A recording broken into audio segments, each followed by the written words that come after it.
hingga ayat 2a, ditambah ayat 29 hingga ayat 32. Mari Bapak Ibu bacakan dalam hati. Kami akan membacakan dari depan. Sisa Israel. Maka aku bertanya, adakah Allah mungkin telah menolak umatnya? Sekali-kali tidak, karena aku sendiri pun orang Israel, dari keturunan Abraham, dari suku Benjamin. Allah tidak menolak umatnya yang dipilihnya, sebab Allah tidak menyesali kasih karunia dan panggilannya. Sebab sama seperti kamu dahulu tidak taat kepada Allah, tetapi sekarang beroleh kemurahan oleh ketidaktaatan mereka, demikian juga mereka sekarang tidak taat, supaya oleh kemurahan yang telah kamu peroleh, mereka juga akan beroleh kemurahan. Sebab Allah telah mengurung semua orang dalam ketidaktaatan, supaya Ia dapat menunjukkan kemurahannya atas mereka semua. Demikian firman Tuhan. Kita nyanyikan firman-Mu menjadi satu.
Biasanya beberapa tahun yang lewat, seperti yang sudah kami terapkan melalui itu di gereja kita, tetap kita laksanakan ibadah dan melaksanakan berbagai keramaian untuk anak-anak dan BNB, demikian juga untuk orang tua.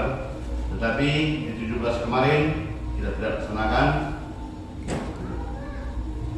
Kami yakin semua kita sangat merindukan dan merayakan di rumah kita masing-masing. Dari itu kita ambil suatu hikmat bahwa kemerdekaan itu merupakan suatu yang kita syukuri, kalaupun tidak kita sama-sama berkumpul di gereja kita 17 Agustus kemarin. Dari itu Bapak Ibu, buktikan semangatmu, kalaupun kami sapa dari depan, merdeka! Merdeka! Wah, banyak yang tidak merdeka tempatnya ini. Serius jawabnya, apalagi PNB mungkin ada ini mungkin istilahnya itu merasa kurang merdeka secara pikiran. Yang menjadi penting kita ketahui secara praktis bahwa itu adalah anugerah Allah, sehingga kita bisa, kalaupun di rumah, kalaupun bersama dengan anak-anak sekolah, kalaupun di tempat kita masing-masing bekerja, merayakan kemerdekaan, itu merupakan anugerah dari Allah, bahwa kita bisa terbelenggu dari penjajah. Kalaupun ada yang istilahnya itu yang merasa kurang betul-betul bahagia di dalam hal-hal pemikiran tersendiri, mungkin seperti saya kurang merdeka karena dikuasai oleh kemiskinan, yaitu di bidang itu.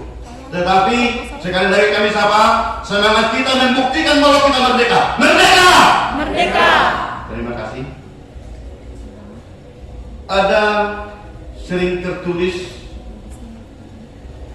namanya itu Saveti. Saveti Match. Apa artinya? Kira-kira ini kami tantang dulu pimpin. Apa arti Saveti? Keamanan. Saveti Match. Apa artinya? Keamanan.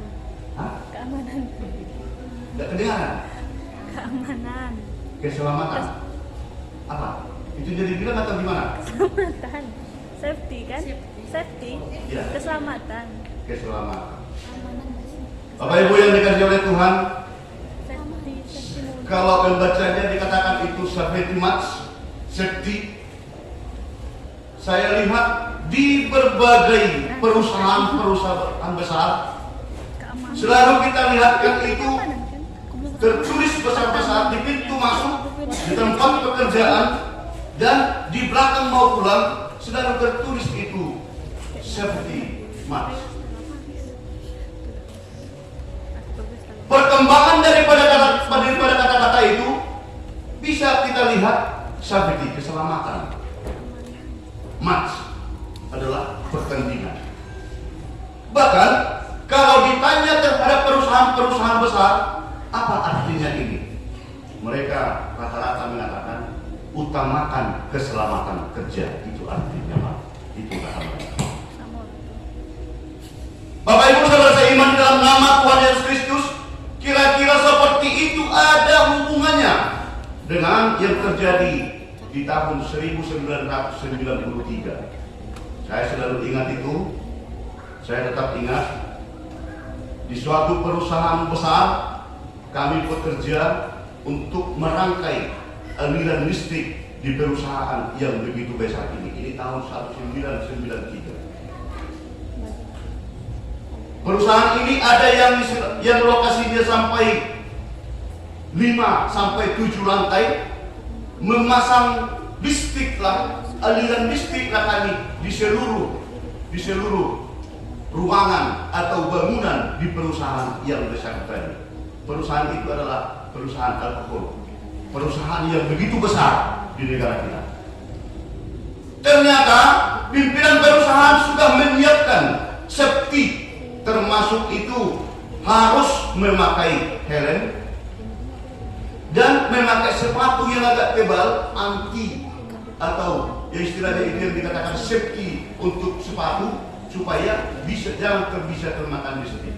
Dan kalau memanjat, selalu diwajibkan itu membawa tali. Kalau kita lihat tukang keren, kalau mereka itu manjat selalu diikuti, diikat, naik lagi, diikat lagi. Suatu ketika Bapak Ibu, pekerjaan kami ini adalah memperbaiki tower yang ada di perusahaan itu, sehingga kami berangkat dari camp. Biasanya 7:30 sudah standby di lokasi setelah selesai meeting. Karena saya di saat itu fungsi saya adalah seorang helper ataupun bisa dikatakan kenek. Jadi saya tidak ikut naik ke atas, hanya memberikan perlengkapan yang mau dipasang di atas.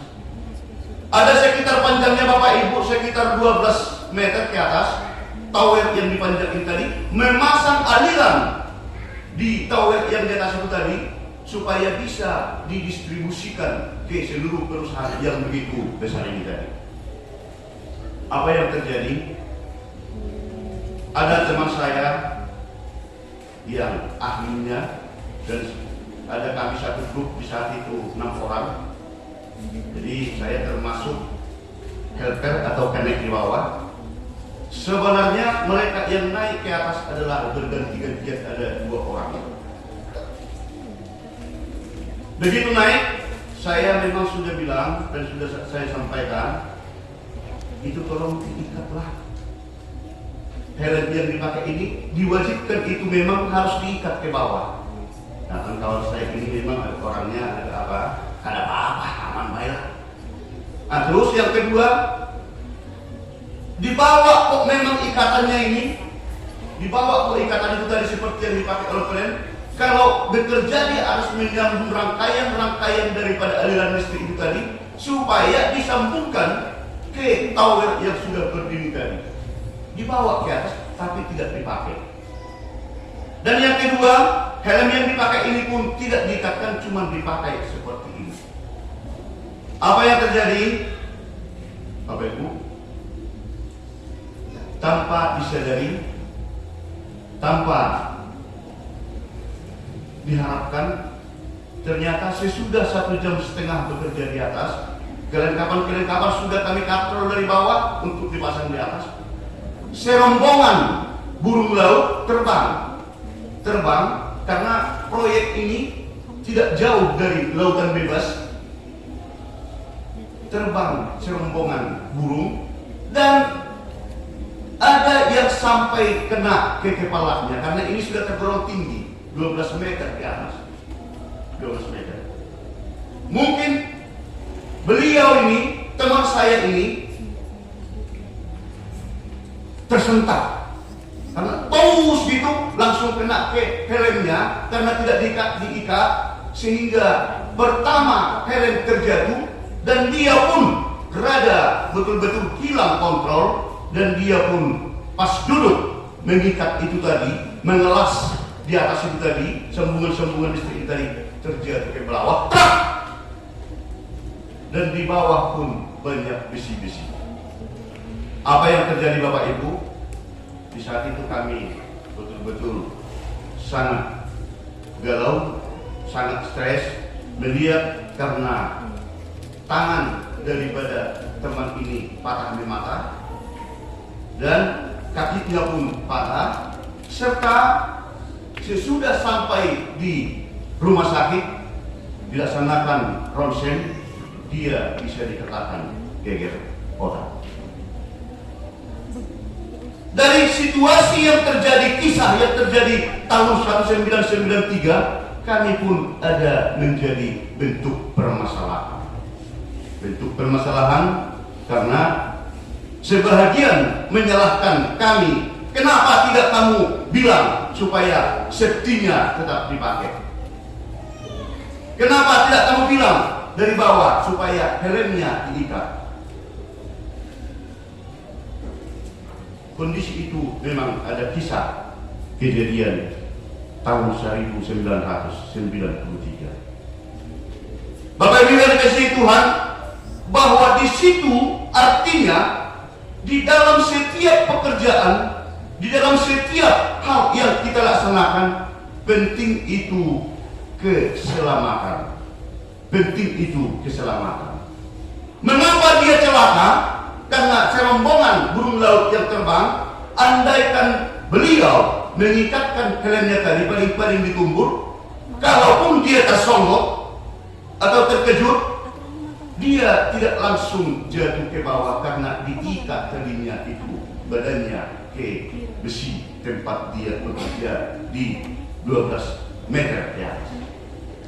Itu merupakan suatu hal yang sangat-sangat memprihatinkan, bahwa dalam hidup ini penting keselamatan.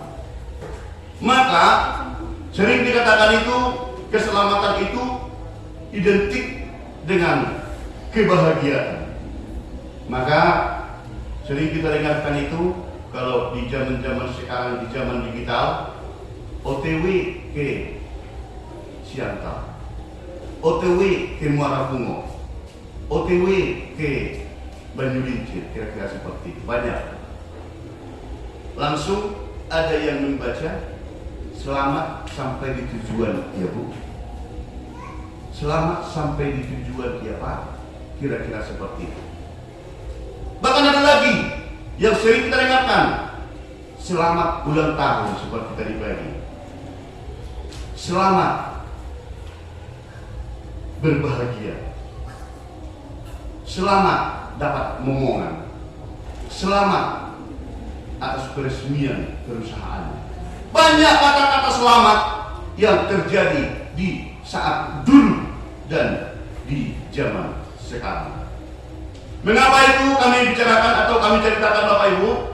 Terkait bahwa tema ibadah kita saat ini adalah bangsa-bangsa bersyukur atas kemurahan Allah, atau saluhut bangsa makamulatehon asi niroha nidebaha.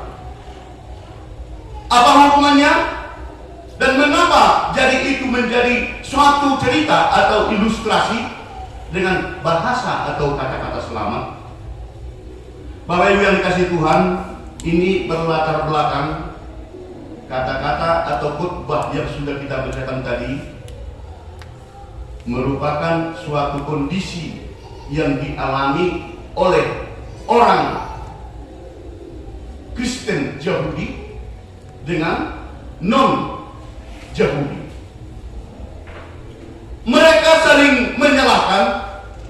Yang Kristen Yahudi menganggap paling benar, dan Kristen non-Yahudi menganggap bahwa mereka lah yang benar. Bagaimana tak mereka saling itu mengatakan kamilah yang benar? Kenapa Kristen non-Yahudi mengatakan seperti itu? Karena kamu telah menolak Yesus. Kamu telah mempersalibkan Yesus. Tidak mungkin lagi kamu diterima oleh Allah. Nunggu baik kamu baru tak kau saja susi. Dia tikos pehamu. Nagabil si Iuton dewata. Itu kata daripada Kristen non-Yahudi. Sementara Kristen Yahudi mengatakan, kami ini adalah bangsa pilihan, bahwa kamu tidak apa-apanya di dalam mendapatkan keselamatan dari Tuhan. Kamu tidak mungkin selamat karena Tuhan telah memilih bangsa Israel, bangsa Yahudi menjadi bangsa pilihan Allah. Di sini latar belakangnya Bapak Ibu seperti uraian daripada khotbah yang kita bacakan juga. Pertikaian mereka begitu tegang, pertikaian mereka begitu keras, sama seperti kondisi-kondisi yang kita dengarkan seperti sekarang. Maka kita tersadar, apalagi di Bapak Ibu atau muda-mudi yang pegiat-pegiat sosial, melihat daripada kondisi-kondisi sekarang, melihat daripada situasi pertikaian yang begitu banyak sekarang, ini ternyata zaman dulu pun rupanya seperti itunya situasinya. Alkitab mengatakan bahwa itu kejadian yang dialami oleh Kristen, Yahudi dan non-Yahudi. Mereka saling bersekongkol, mereka saling tegang mengatakan kami yang betul, kamu tidak bakalan bisa lagi diselamatkan oleh Allah. Mereka saling kuat. Maka apa yang terjadi Bapak Ibu? Berdampaklah ini ke jemaat Roma. Dari situlah Paulus, kondisi yang mereka yang bertikai itulah, maka Paulus membuatkan surat dari penjara dan dikirimkanlah ke jemaat Roma. Itu latar belakangnya. Itu yang menjadi asal muasal daripada khotbah yang kita bacakan tadi. Maka dikatakan, maka aku bertanya, adakah Allah mungkin telah menolak umatnya? Sekali-kali tidak, karena aku sendiri pun orang Israel dari keturunan Abraham, dari suku Benjamin. Di sini Paulus mempertegas yang sebelumnya dia dipakai Allah menjadi rasul, yang sebelumnya dipakai Allah dia menjadi penyebar kasih karunia, penyebar kasih yang dari Tuhan, penyebar agama Kristen. Maka di situ dia membuatkan suatu kesaksian. Saya sah orang Israel dari nenek moyang saya, dari Abraham dan marga Benjamin.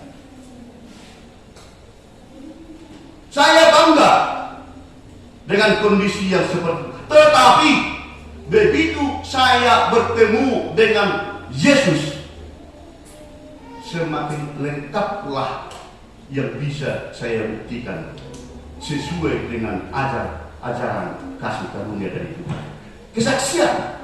Kesaksian daripada Paulus yang sebelumnya namanya adalah, kita sudah sama-sama mengetahui siapa Paulus. Yang tadinya namanya sebelum Paulus masih Saulus. Dia membuktikan, dia menyaksikan di mana ada pengikut Kristus, di mana ada pengikut Kristen tadinya, saya selalu mengejar. Saya selalu bahkan melaksanakan hal-hal yang tidak sesuai dengan norma-norma kehidupan.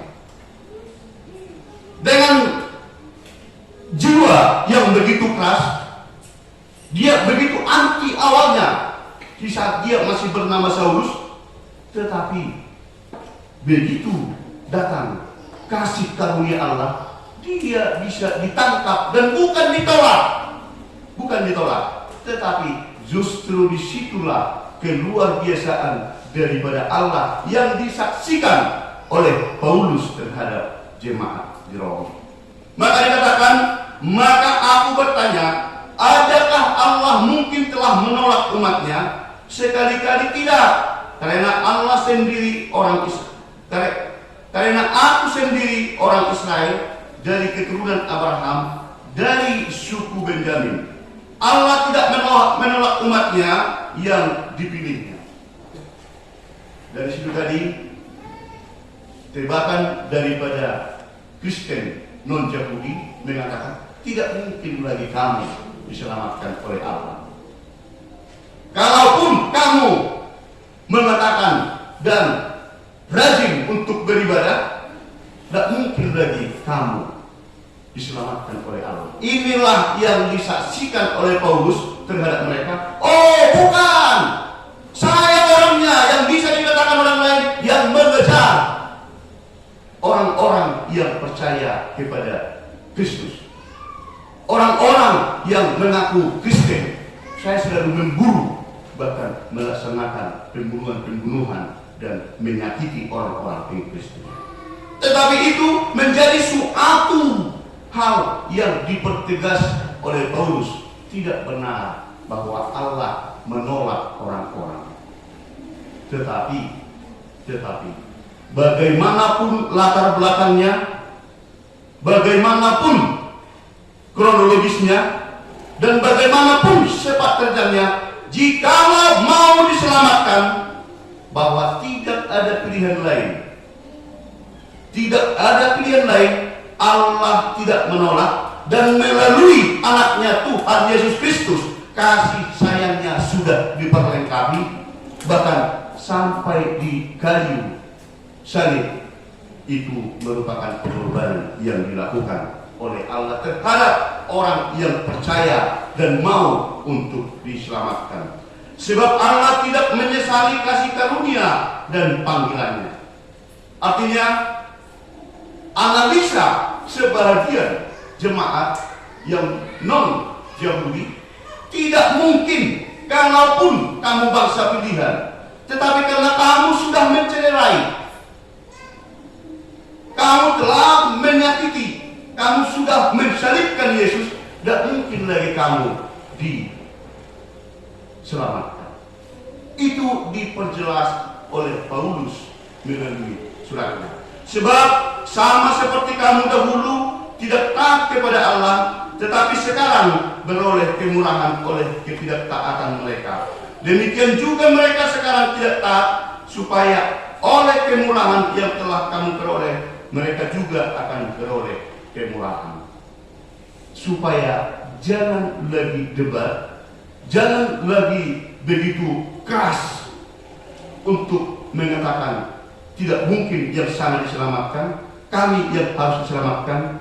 Tetapi semuanya Allah tidak pernah menyesali kasih karunia yang telah diberikan terhadap siapapun yang dipilih. Bapak Ibu yang dikasihi oleh Tuhan, seturut dengan yang sudah kita terangkan tadi, ada beberapa hal yang menjadi pegangan kita untuk meneguhkan iman percaya kita kepada Tuhan. Yang pertama sekali, semua yang terjadi adalah atas kemurahan Tuhan, bukan karena kehebatan kita. Semua yang terjadi adalah atas kemurahan Tuhan, bukan karena kehebatan kita. Artinya, dengan perkembangan zaman, dengan situasi pemikiran manusia yang semakin cepat, dengan cara pandang yang semakin berbeda dengan cara yang dulu, di sini melalui khotbah kita dipertegas, semua yang terjadi adalah atas kemurahan Tuhan. Artinya, maaf Bapak Ibu, saya agak geli melihat ada panglima di sana, ada panglima di sini, ada panglima dari sana dengan suku yang lain. Ribut di sana, selalu mau ngajak tanding melalui medsos, bahwa semua mengakui kami paling hebat, kami paling hebat. Dan ini melalui media sosial luar biasa. Begitu juga di tempat kelahiran kita di Sumatera Utara sana, begitu banyak yang saling berkomplain, begitu banyak yang merasa tegang. Ada di sana membuat kalian seperti ini, sudah langsung mau ada jotos dan ribut melalui media sosial seperti sekarang. Kembali firman Tuhan mengajari kita bahwa semua yang terjadi itu adalah merupakan kemurahan dari Tuhan, bukan karena kehebatan kita. Kalaupun kita bisa diberikan kesempatan untuk mengikuti perkembangan zaman, untuk mengikuti daripada zaman digital, atau mengikuti ekonomi yang semakin mapan dan semakin bagus, dan bisa kita mengarah menjadi orang yang kaya, bahwa mari kita kembali ke ajaran Kristen yang benar. Kita percayakan bahwa itu adalah semuanya atas kemurahan Tuhan, agar Tuhan semakin memberkati, bukan karena kehebatan kita maka kita bisa seperti itu. Yang pertama Bapak Ibu. Dan yang kedua, Allah tidak mau menolak seluruh orang yang percaya kepadanya dan yang mau diselamatkan. Yang mau diselamatkan. Bagaimana kita supaya berpengharapan? Bagaimana kita bisa supaya bisa yakini? Dan bagaimana bisa kita menjadi pewaris keselamatan yang akan diberikan Tuhan kepada kita? Tidak terlalu sulit Bapak Ibu. Kalau sudah terlanjur ada kehilapan, tindakan-tindakan perlakuan kita di saat-saat yang lewat, maka saat ini kita diajak, mari kita tinggalkan perbuatan-perbuatan yang tidak sesuai dengan kebenaran, dan kita yakinlah bahwa benar-benar Allah tetap memberikan kasih karunia kepada kita dan kita tidak pernah ditolak. Maka dikatakan bangsa-bangsa bersyukur atas kemurahan Allah. Jadi kalau pikiran kita, oh iya juga ya, tidak mungkin diselamatkan mereka. Contoh, andaikan saya orang Yahudi, tadinya saya ikut menolak Yesus dan saya ikut menyelipkan Yesus, bahkan mungkin saya ikut membuatkan lelucon-lelucon. Kalau pikiran saya berkata, tidak mungkinlah saya juga diselamatkan.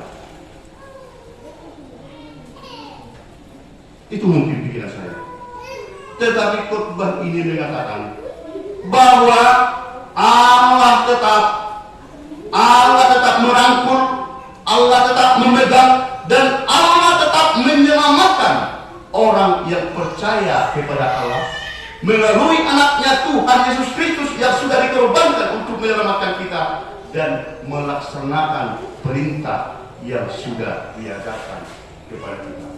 Yang ketiga, mari melalui khotbah ini kita diajak dan kita dipertegas, karena segala sesuatunya itu adalah kemurahan Tuhan, semuanya itu adalah anugerah dari Tuhan, dan Allah tidak membiarkan kita bagaimanapun kemelut dan pergumulan kita. Tuhan akan tetap menyelamatkan kita asal kita setia, loyal untuk mengikuti perintah dan yang sudah Tuhan kehendaki. Maka tetaplah kita ingat bersyukur, bersyukur, bersyukur. Itu yang sangat tegas. Seperti halnya yang keempat yang dikatakan di Yesaya 30 ayat 15, sebab beginilah firman Tuhan Allah yang Maha Kudus, Allah Israel, dengan bertobat dan tinggal diam, kamu akan diselamatkan dalam tinggal tenang dengan percaya terletak kekuatanmu, tetapi kamu tinggal. Bapak Ibu yang dikasihi oleh Tuhan, hal ini sangat menyentuh kepada kita. Kalau kita sudah meninggalkan tingkah cara hidup yang tidak sesuai dengan kehendak Allah, dan kita sudah berserah kepada Tuhan Yesus yang kita percayai, bahwa kita tetap setia mengikuti apa yang dikehendaki oleh Tuhan, apakah hidup kita tetap sehat-sehat? Apakah hidup kita selalu sukses? Apakah hidup kita akan kaya raya? Apakah hidup kita tidak ada problem atau tidak ada gangguan?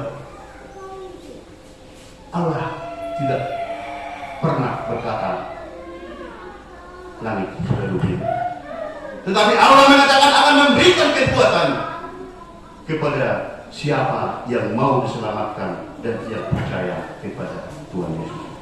Tuhan Yesus semakin memberkati. Kita nyanyikan firman-Nya berkata.